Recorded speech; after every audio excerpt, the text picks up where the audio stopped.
सुग्रीव का बाली को बनाने और बाली द्वारा अपने निष्कासित होने का वृतांत। आज की कथा में भाई के साथ बैर का कारण बताने के प्रसंग में सुग्रीव का बाली को बनाने और बाली द्वारा अपने निष्कासित होने का वृतांत सुनाना।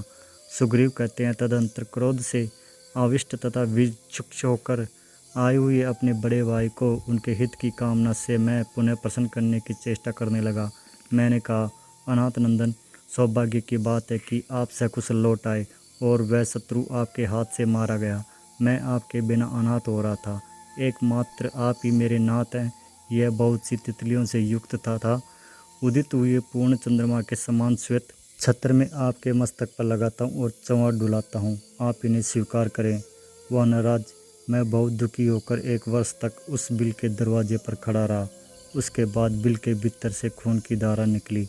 द्वार पर वह रक्त देखकर मेरा हृदय शोक से उद्विग्न हो उठा और मेरी सारी इंद्रियां अत्यंत व्याकुल हो उठी। तब उस बिल के द्वार को एक पर्वत शिखर से ढककर मैं उस स्थान से हट गया और पुनः किष्किंधापुरी में चला आया। यहाँ विषादपूर्वक मुझे अकेला लौटा देख पूर्ववासियों और मंत्रियों ने ही इस राज्य पर मेरा अभिषेक कर दिया। मैंने स्वेच्छा से इस राज्य को नहीं ग्रहण किया है, अतः अज्ञानवश होने वाले मेरे इस अपराध को आप क्षमा करें। आप ही यहाँ के सम्मानीय राजा हैं और मैं सदा आपका पूर्वत सेवक हूँ। आपके वियोग से ही राजा के पद पर मेरी यह नियुक्ति की गई है।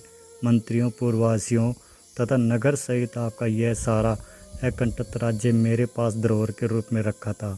अब इसे मैं आपकी सेवा में लौटा रहा हूँ। सौम्य शत्रुसूदन, आप मुझ पर क्रोध न करें। राजन, मैं इसके लिए मस्तक झुकाकर प्रार्थना करता हूँ और हाथ जोड़ता हूँ।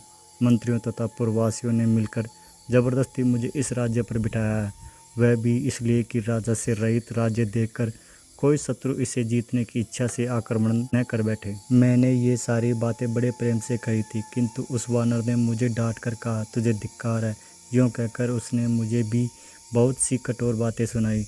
तत्पश्चात उसने प्रजाजनों और सामान्य मंत्रियों को बुलाया तथा सुहृदों के बीच में मेरे प्रति अत्यंत निंदित वचन कहा। बाली बोला, आप लोगों को मालूम होगा कि एक दिन रात में मेरे साथ युद्ध करने की इच्छा से मायावी नामक महान असुर यहाँ आया था। उसने क्रोध में भरकर पहले मुझे युद्ध के लिए ललकारा। उसकी वह ललकार सुनकर मैं राजभवन से निकल पड़ा। उस समय यह क्रूर स्वभाव वाला मेरा भाई भी तुरंत ही मेरे पीछे पीछे आया। यद्यपि वह असुर बड़ा बलवान था, तथापि मुझे एक दूसरे के सहायक के साथ देखते ही भयभीत हो उस रात वो भाग चला। हम दोनों भाइयों को आते देख वह बड़े वेग से दौड़ा और एक विशाल गुफा में घुस गया। उस अत्यंत भयंकर विशाल गुफा में उस असुर को घुसा हुआ जानकर मैंने अपने इस क्रूरदर्शी भाई से कहा, सुग्रीव, इस शत्रु को मारे बिना मैं यहाँ से किष्किंधापुरी को लौट चलने में असमर्थ हूँ।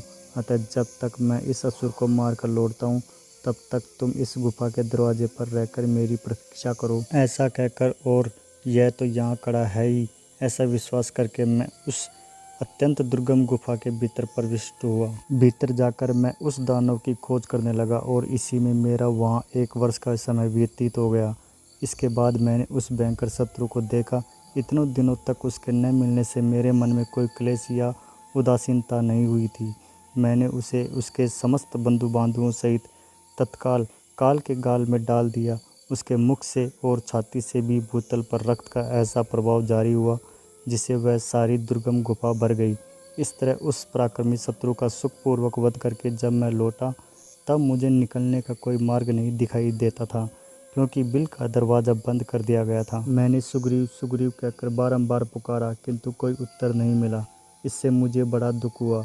मैंने बारंबार लात मारकर किसी तरह उस पत्थर को पीछे की ओर धकेला। इसके बाद गुफा द्वार से निकलकर यहाँ की एक राह पकड़ के इस नगर में लौटा हूँ। यह सुग्रीव ऐसा क्रूर और निर्दयी है कि इसने भ्रातृ प्रेम को बुला दिया और सारा राज्य अपने हाथ में कर लेने के लिए मुझे उस गुफा के अंदर बंद कर दिया था। ऐसा कहकर वानरराज बाली ने निर्भयतापूर्वक मुझे घर से निकाल दिया। उस समय मेरे शरीर पर एक ही वस्त्र रह गया था।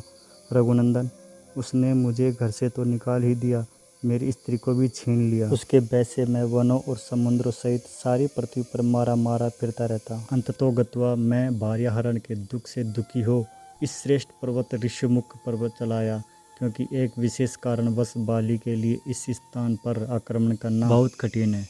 रघुनाथ जी, यही बाली के साथ मेरे वैर पड़ने की विस्तृत कथा है। यह सब मैंने आपको सुना दी। देखिए, बिना अपराध के ही मुझे यह सब संकट भोगना पड़ता है। वीरवर, आप संपूर्ण जगत का भय दूर करने वाले हैं। मुझ पर कृपा कीजिए और बाली का दमन करके मुझे उसके भय से बचाइए। सुग्रीव के ऐसा कहने पर धर्म के ज्ञाता परम तेजस्वी श्री रामचंद्र जी ने उनसे हंसते हुए कहा, यह धर्म युक्त वचन कहना आरंभ किया। श्री रामचंद्र जी बोले, मित्र, ये मेरे सूर्य के समान तेजस्वी तीखे बाण अमोक हैं, जो दुराचारी बाली पर रोषपूर्वक पड़ेंगे। जब तक तुम्हारी भार्या का अपहरण करने वाले उस वानर को मैं अपने सामने नहीं देखता हूँ, तब तक सदाचार को कलंकित करने वाला वह पापात्मा वाली जीवन धारण कर ले। मैं अपने ही अनुमान से समझ सकता हूँ कि तुम शोक के समुद्र में डूबे हुए हो। मैं तुम्हारा उद्धार करूँगा। तुम अपनी पत्नी तथा विशाल राज्य को भी अवश्य प्राप्त कर लोगे। श्री राम का यह वचन सुनकर हर्ष और प्रसाद को बढ़ाने वाला था।